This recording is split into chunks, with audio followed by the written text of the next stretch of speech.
So we are going to look at development approach in furtherance to our study of the performance domain. So there's what we refer to as the development approach. In other words, the approach you are going to apply to executing your project as it may be. And basically is what we refer to as the life cycle. Now, why this particular topic has become very important is because over the years, project have been looked at as something that is delivered on, on, on a predictive approach, largely waterfall, even software development, for example.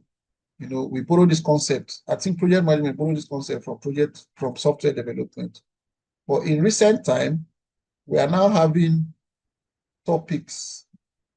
We now have other approaches coming up, like the hybrid approach, the agile, particularly the adaptive, that is the iterative approach, which is what we now refer to as agile. So now that those concepts are coming up, it became very important that one understands some of these concepts so that when you have a project to deliver, you can think of how best to approach it, okay? Not necessarily thinking linear as people in the early 2000s, people in the 90s, early 2000s, and even down to 2010, since 2020 particularly till date, even though Agile has been invoked since 2010, 2015, thereabout, but then since in recent time, it's now becoming more prominent because why? Human beings are becoming more busy, human beings are becoming more obstacles, business of life and all of that. In search for convenience, we must come up with creative way to deliver our project without affecting other important elements of life. So which include particularly this, which include in project management as well. So in software development, we have accepted that approach, which enables us to develop softwares, come up in incremental function value over time by adding modules or making more modules more important until we have something that works for everyone. So now we are looking at the performance domain generally entails establishing development approach, the delivery cadence, and project lifecycle needed to optimize project outcomes. Okay, so that when you have your project now, you are going to think how best you can make it work without how best you can come up with deliverable. It's no longer in the time past where we have one road leading to the city. You can create many other roads, you can create many other methods. You can come up with your own initiative and stuff like that to keep your project going. So generally, how to arrive at our outcome, basically. So now, some of the terms that is related with the development approach include deliverable. So we are focusing on deliverable when we are thinking about development approach. What are we to deliver and how best are we to deliver it?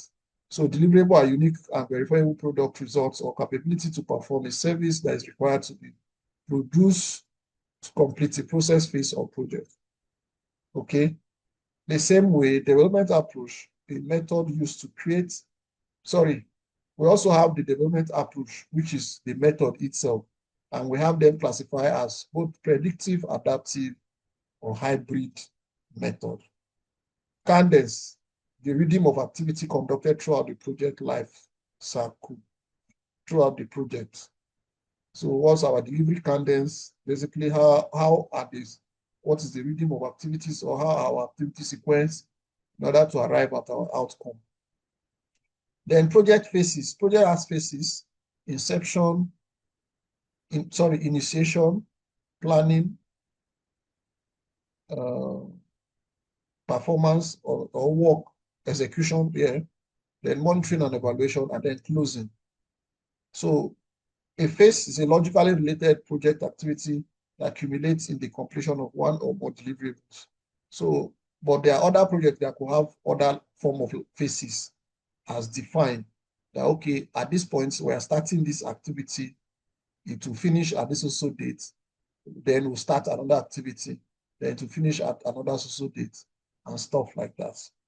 Then we have what we refer to as the project life cycle, the series of phases, project phases is a logically related project activity.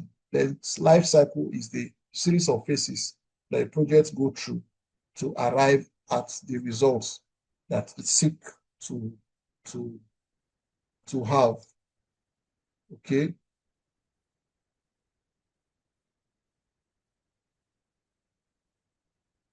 Yeah.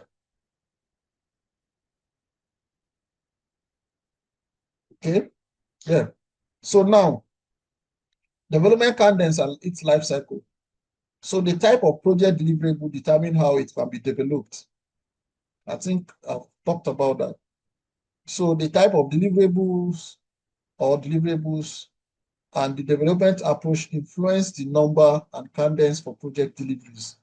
So the deliverable approach and the desired delivery cadence determine the project lifecycle and its phases. Is it too much grammar?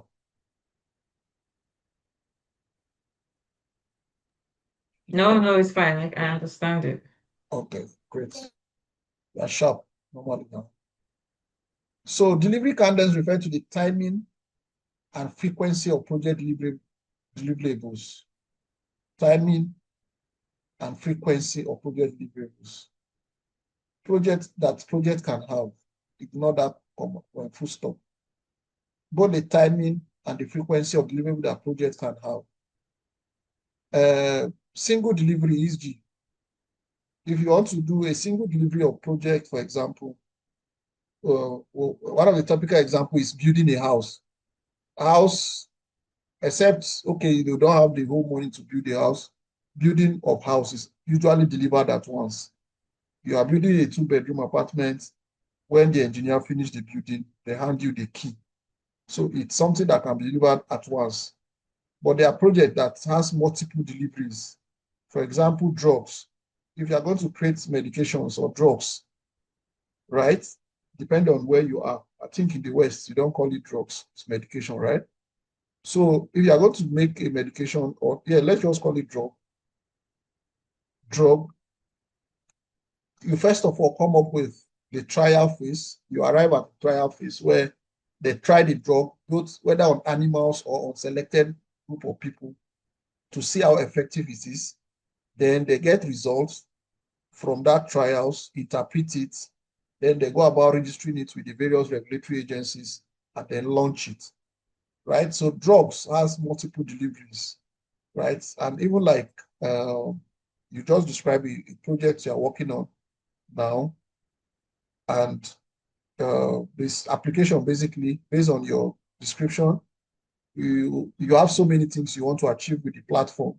But however, you are looking forward to sequential delivery. Okay, let's deliver the teacher component. Let it be fully functional, and then we can extend it to research parts, and then extend it to other components that will serve. So there are multiple projects that requires multiple deliveries in that order. Then we have periodic deliveries like softwares, right? Software projects can come periodically, which is similar to what you are talking about. Yeah, you can have some component delivered so that because project is starting, let's have the registration page ready so that people can register and do all they need to do. Then we can have uh, the various components that makes it work. And then there's a part that's continuous delivery.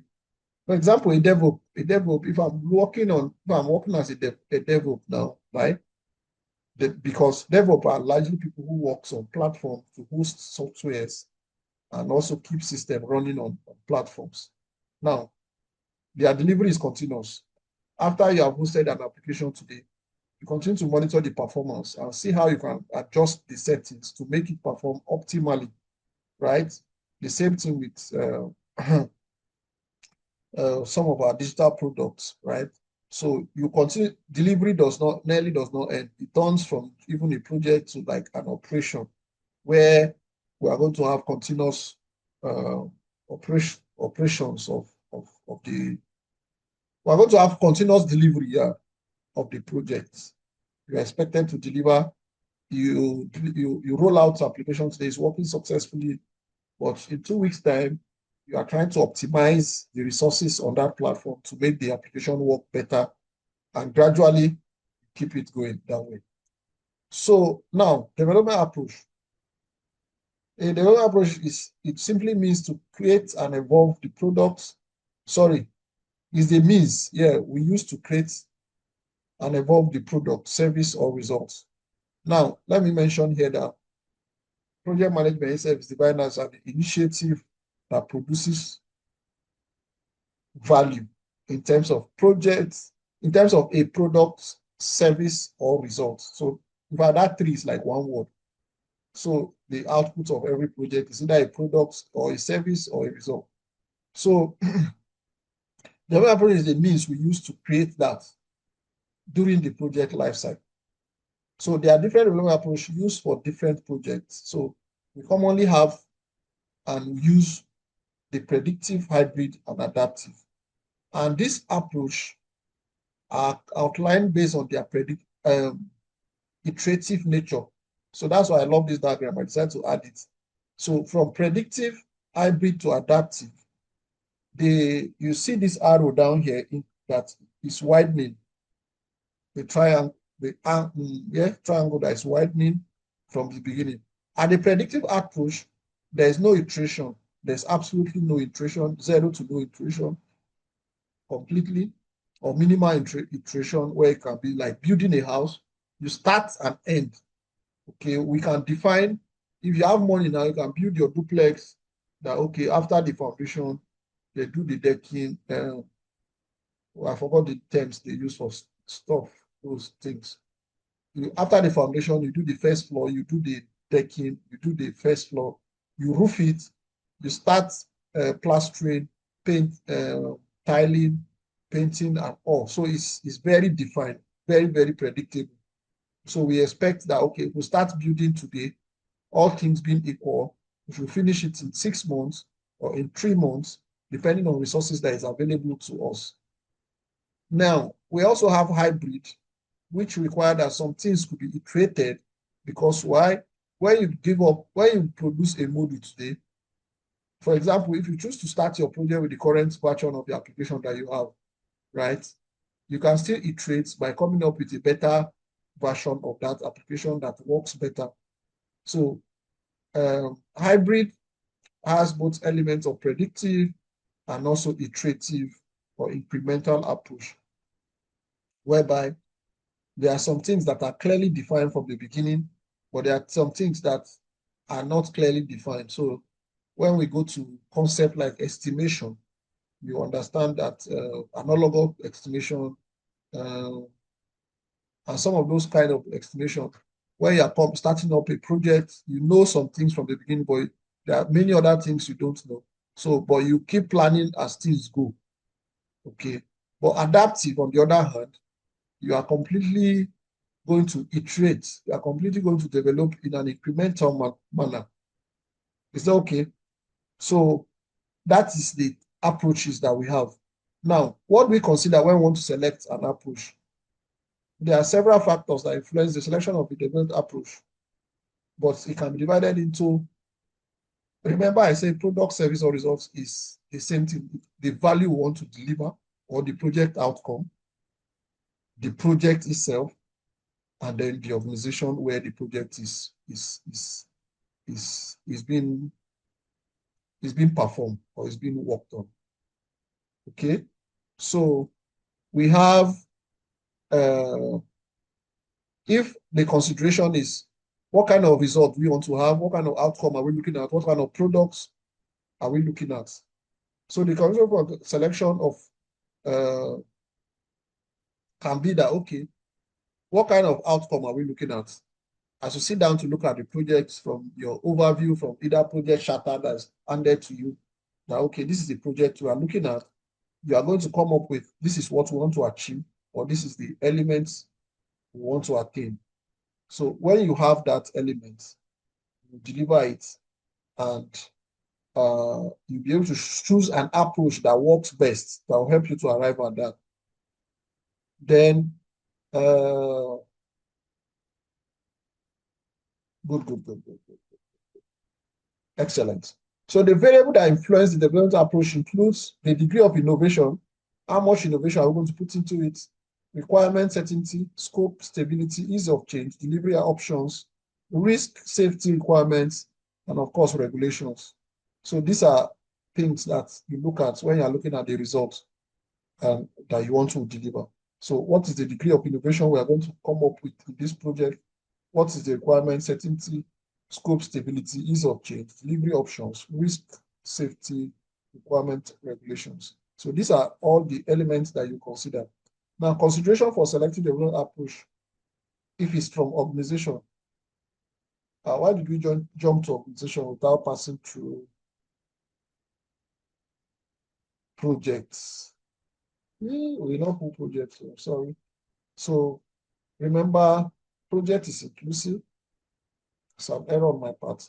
So now, if it's not result we are considering, we are looking at the type of project. We're going to look at the industry that the project is being performed. What is the kind of project? What is the work that is required to take place if we're looking at consideration for project? But finally, if we're looking at consideration for organization variables such as the organizational structure, the organizational culture, organizational ability or capability of the team that the organization has, the location, influence, and development approach.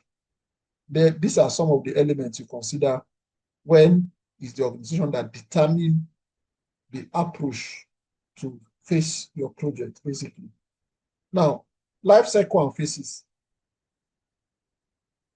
The type and number of project phases in project life cycle can depend upon many variables. Chief among them is the delivery cadence and the development approach, such as described previously here. So example of phases include, in practically most projects follow these phases. Most projects, there are other phases that one can adopt. Remember, PMBOK guide is just a guide. The most important is to come up with ways to deliver your project in the most efficient manner. So nobody's boxed into this phase that is described here, but from research and from a lot of people who are practicing who come up together to write the PMBOK guide, they all agree that we have feasibility, design, build, test, deploy, and then close, which is similar to, I think they borrow, like I said, these life cycle things are largely borrowed from the software development people, okay, from software development industry. So every project, you look at the feasibility, right? How feasible is it? This initiative we want to come up with, how feasible is it to deliver on the results that we are looking to have? Okay. Then we have um, we have sorry. Sorry.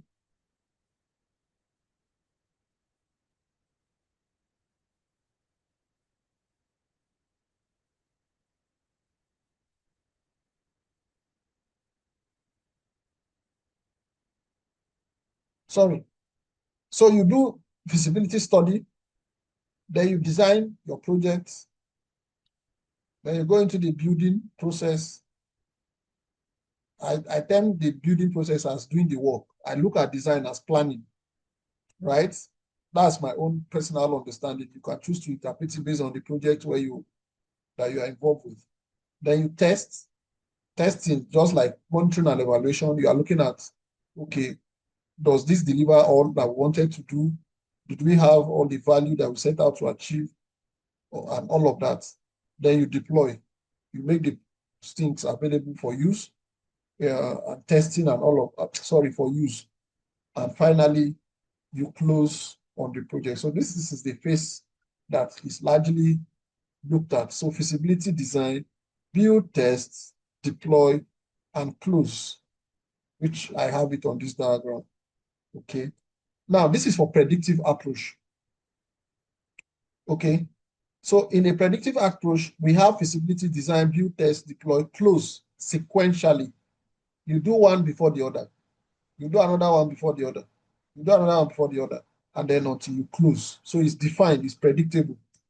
But in an incremental approach, both like hybrid or like uh,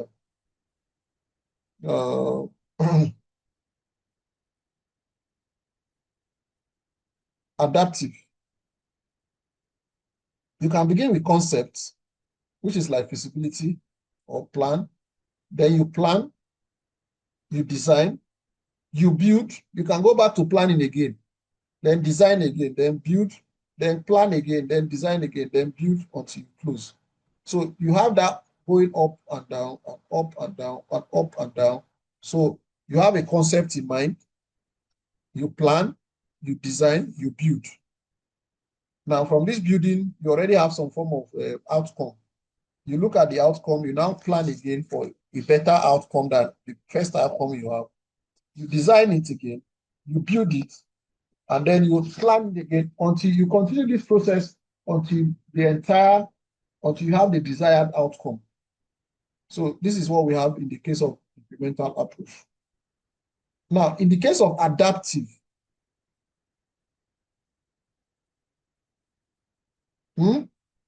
which is what we refer in modern time to agile development. The entire cycle go through first iteration, you now go to second iteration, go to third iteration. It nearly has no end. And I still believe that software development project remains the ideal example for this. Because since we started our career many years ago, we realized that, in fact, since we became adults or since Microsoft came into this planet, we have been having Microsoft Office. For example, the Windows on our computer we'll be using started many years ago with Windows XP, then Windows 7, Windows 8, Windows 10, Windows 11. I think some people are now using, I think they're working on 12 now, thereabout. The same thing with Office. We've been having Office XP, sorry, Office 2020, this one up until now. So it nearly has no end. So you put yourself on the project that nearly has no end. You do the first iteration, you arrive at the results. You get feedback. You can even deploy to the market, which is what software development companies are doing. You get feedback, you get backlog and prioritization. So based on what the market is saying, or based on what the team are saying, so backlog means work that needs to be done or corrections that needs to be made. Basically, work that needs to be done is a better term. Then you prioritize it. So you get feedback, you arrange work that needs to be done, you prioritize what should be done, because you surely cannot do everything at once. Okay. Then you go to second iteration, and then you arrive at this. So you define project and product vision and keep iterating and keep iterating. As your vision expands in life, you keep expanding it as well. Is that okay? So those are that brings us to the end of the life cycle. I think we should take, if you have questions before we move to planning, and then we'll continue. We'll finish, I hope we'll be able to finish planning today. By next week, we should be able to finish all other, God helping me to create time and go through all other ones so that we'll finish it next week. And then we can take other components so that you can start preparing for exam actively. Yeah, so far it's good. I don't have any questions. Yeah, very good. My mama is good. Yes. It's good. I understand it. All right. Anyways, it's kind of straightforward on this part. So Mm. that's why we're not going to spend so much time. We're just going through this so that if you are not able to read it all, but as you go through question, you'll be able to understand it better. So all this thing we are doing is as simple, it's as good as we are reading the PMBOK guide, basically. It's okay. So this is just summary of what that long, over 300 and something page book is. So performance domain, basically performance, what am I? Yeah, planning. Planning performance domain is one of the most critical parts of project management. Because why? Everything boils down to how your project was planned out. So in planning, planning organizes, elaborates, and coordinate project work throughout the project lifecycle. You are going to plan and coordinate. And as we continue, as we saw in those three approaches that we've looked at earlier, when there's need for to re-strategize again, you still come back to the drawing board and look at what needs to be planned and adjusted. So just planning is planning. I don't know how best to define it again. It's planning, it's trying to organize resources in a way that helps you to achieve your outcome in the most within your budget and within the time that you have. Okay. So when when planning is done efficiently, so the planning performance domain addresses activities and functions associated with the initial, ongoing, evolving organization and coordination necessary to deliver for delivery projects, deliverables, and outcome. So effective execution of this performance domain results in the following desired outcome. The project progresses in an organized, coordinated, and deliberate manner. There's a holistic approach to delivery the project outcome. Evolving information is elaborated to produce the deliverables and outcome for which the project was undertaken. Time spent planning is appropriate for the situation, right? Planning information is sufficient to manage stakeholders' expectations. And finally, there's a process for the adaptation of plans throughout the project based on emerging and changing needs or conditions. So what that last one is talking about is that in planning, you also establish change management process. So effective planning should also have plan for changes in the event that we encounter new realities and we need to adjust our plan. So now, in planning, these are some of the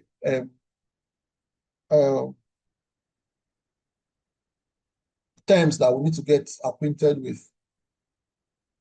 One, estimation.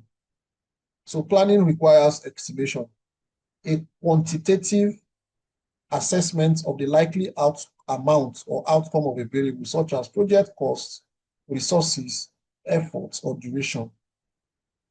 And in this estimation, we have different kinds of estimations. You look at them. It will also help because sometimes questions come in terms of asking you specifically as to what kind of estimation will you use in this type. Analogous, won't get that talk about it. Then we have the word accuracy. Within the quality management system, accuracy is an assessment of correctness. Do you understand? Accuracy, a measurement of correctness. Then precision. Within the quality management system, precision is an assessment of exactness. How exact is it? How correct it is? Give us accuracy.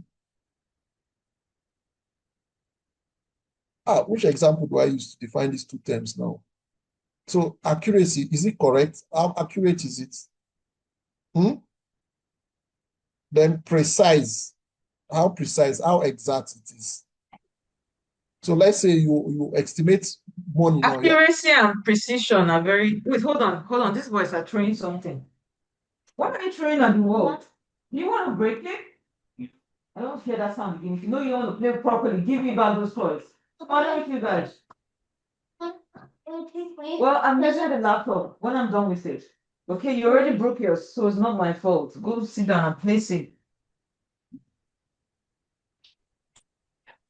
Sorry, Joe. Please go ahead. But accuracy and precision. I think accuracy really is about being correct, while precision is about the timing. No, not timing. How exact? I want to try to simplify that further. Correctness and exactness. So look at it here. Okay, it's actually there. Mhm. So I was trying to look for example that can make it more explicit.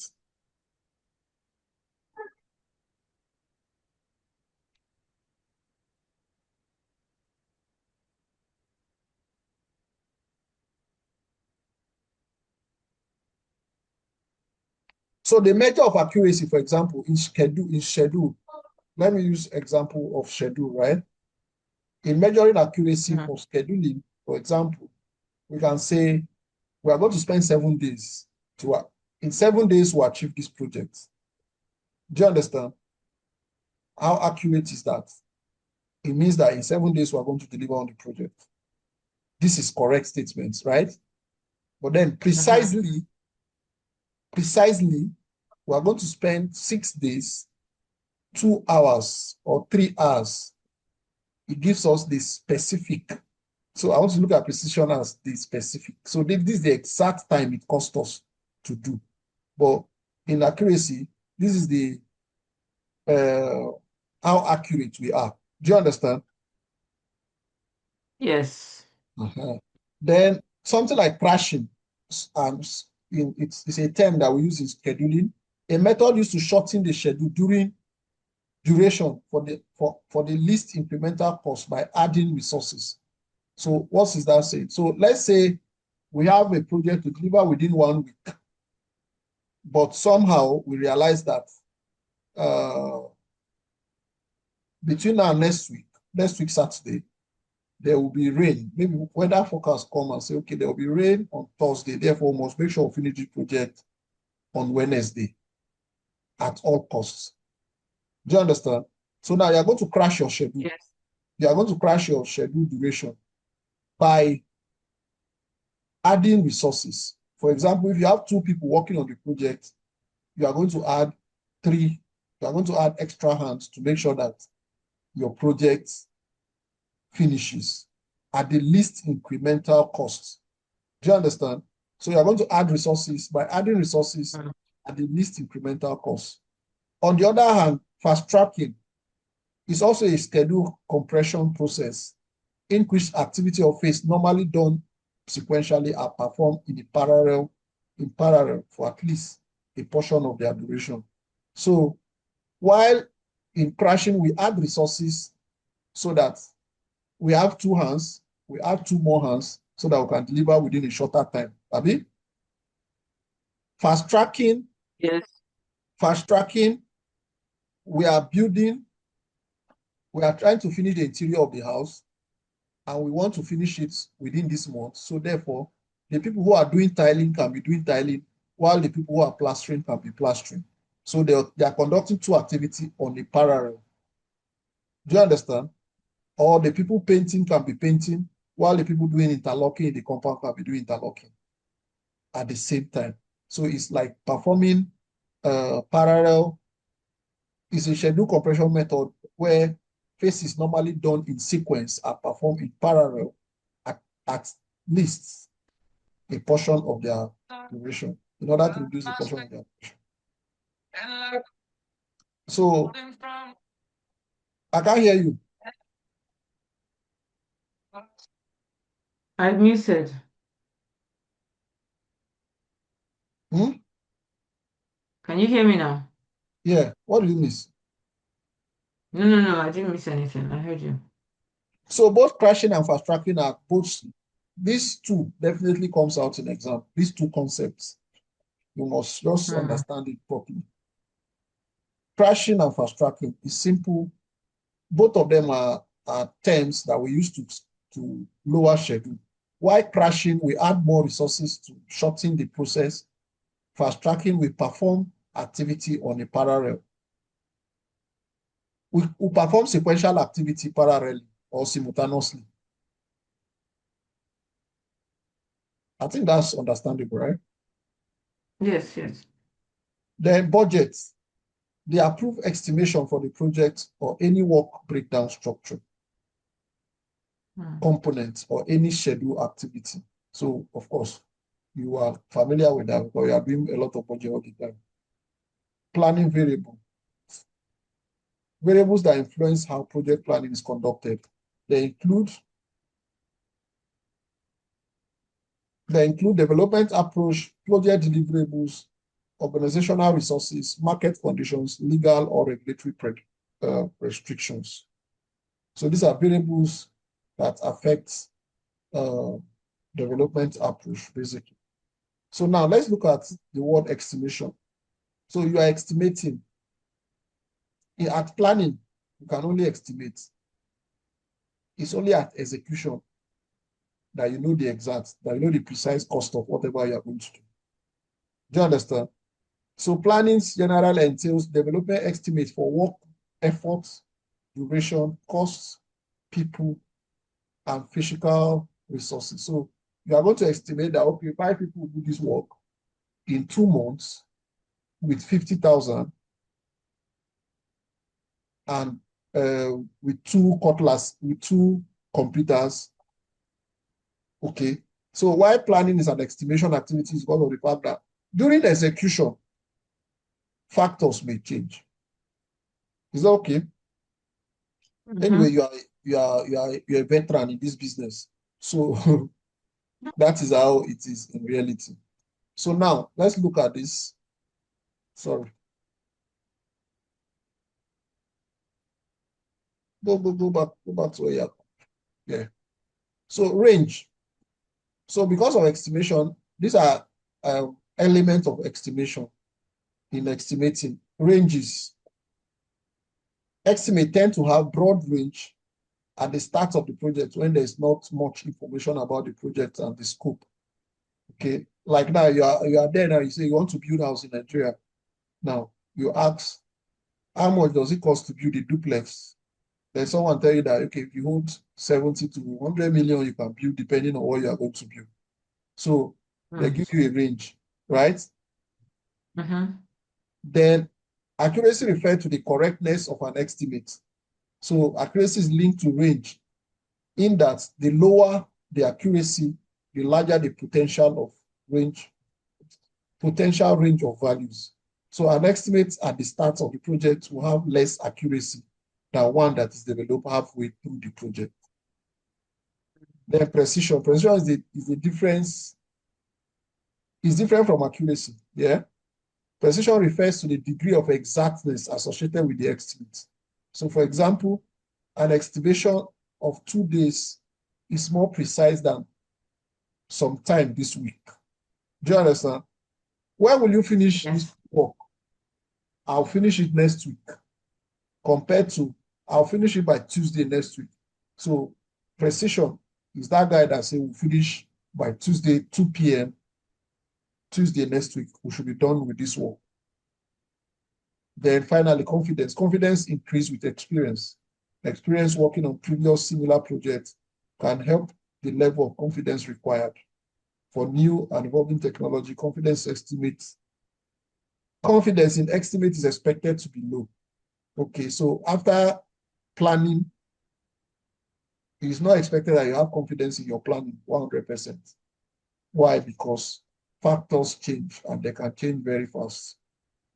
Then there are different ways of presenting or adjusting estimates: deterministic and probabilistic estimates, and absolute or relative estimates. Deterministic estimates, also known as point estimate. Please, I will expect you to take note of all these terms.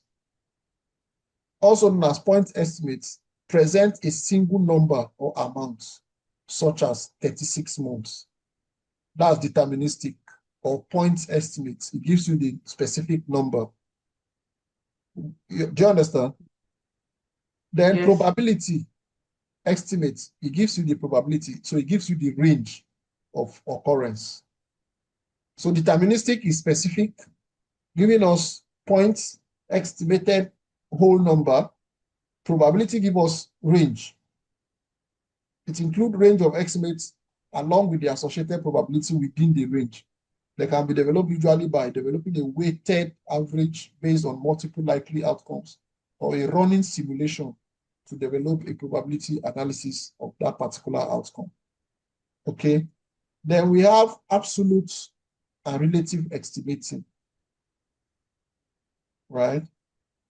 Absolute estimates are specific information and use actual numbers. An absolute estimate for effort might be shown as 120 hours of work. One person working full time will accomplish the work in 15 days, assuming 8 hours of productivity per workday. While absolute estimates are specific, relative estimates are shown in comparison to other estimates. Okay, so if this can happen within this, we expect that this will also happen within that. So relative estimate only have meaning within a given context.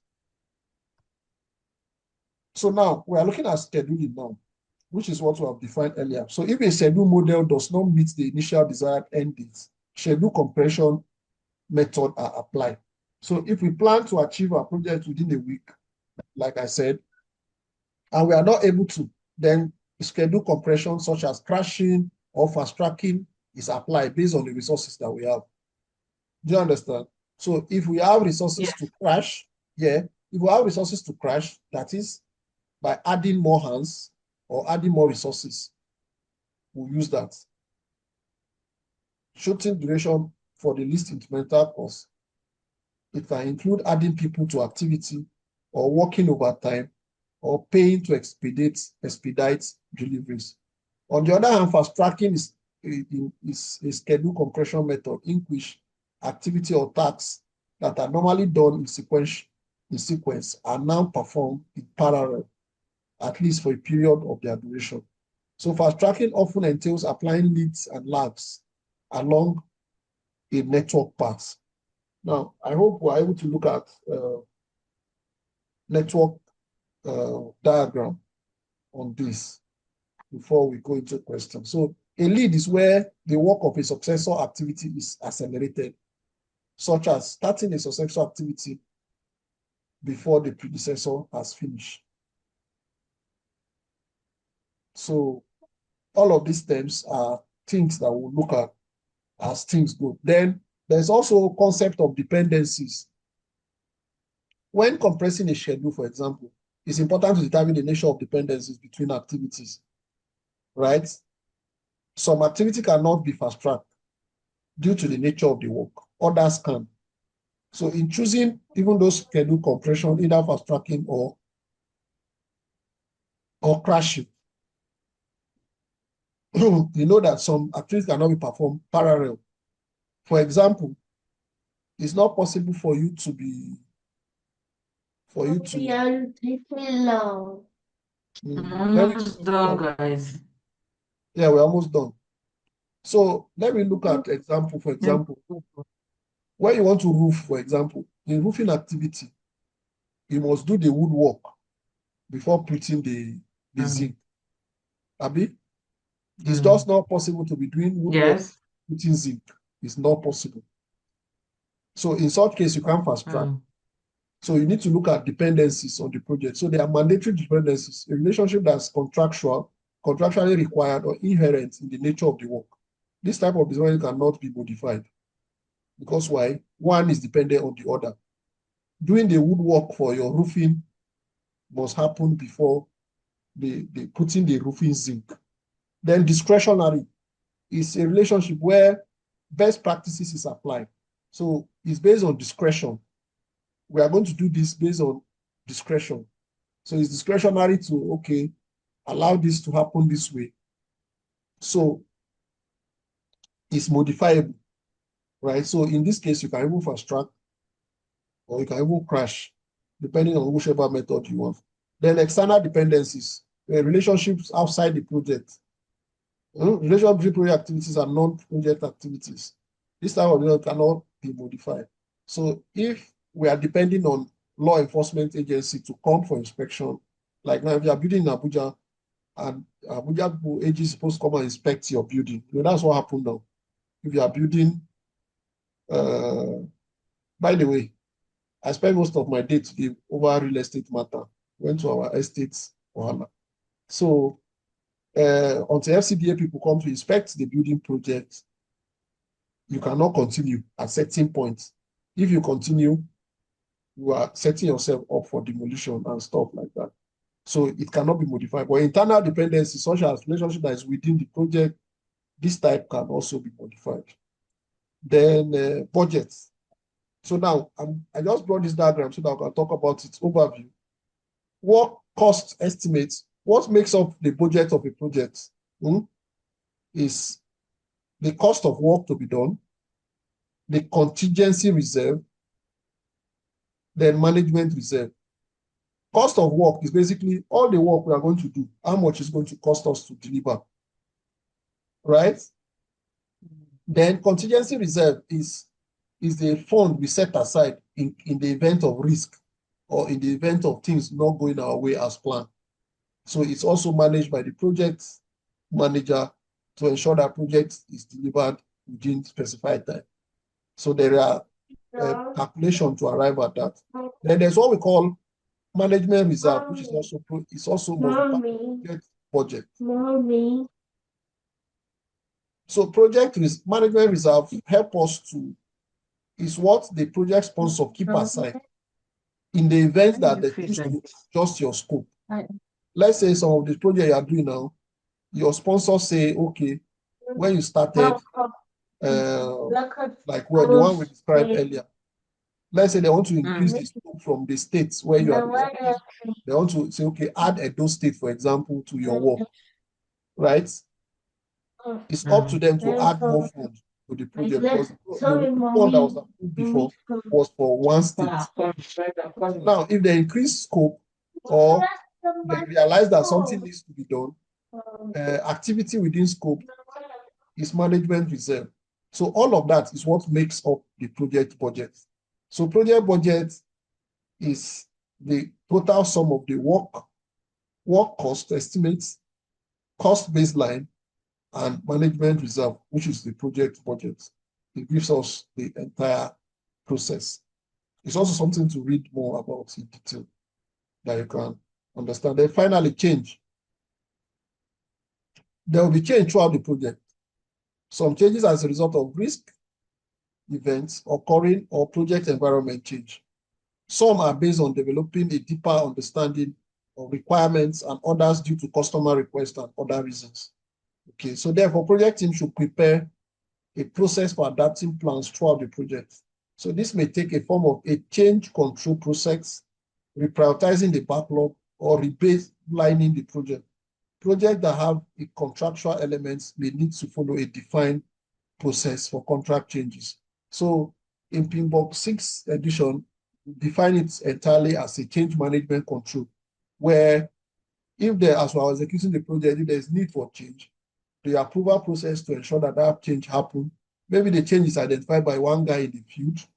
He reach out to the project manager look at it, take it through the change management process to ensure that it's not going to affect cost and schedule, or even if it's going to affect it, what should be done to address that, whether we are going to get funds from the contingency reserve or from the management reserve to ensure the change is effective. So change management is an entire process that is always part of every project management plan. So that brings us to the end of our class today.